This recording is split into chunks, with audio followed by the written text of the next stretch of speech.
fikrində birini tut və kartlardan birini seç.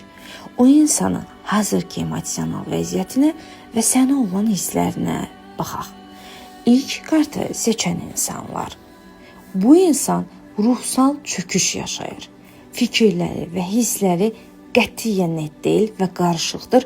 Ona bərpa olmaq, özünə gəlmək, nə istədiyini bilmək üçün zaman tanımalısan. Və ikinci kartı seçən insanlar, bu insan sizin üçün bir fədakarlıq etdiyini, özündən keçdiyini düşünür və sizə darğın, sıxıntılı, biraz küslü ola bilər, hətta məsafə belə qoya bilər. Bu insan sizdən qarşılıq gözləyir, elədiklərinə qarşılıq. Və nəhayət, üçüncü kartı seçən insanlar, bu insan üzərində ətrafının çox böyük təsiri var. Hətta bu insan sizə yaxşı davranmaya da bilər. Ətrafın təsirini nəzərə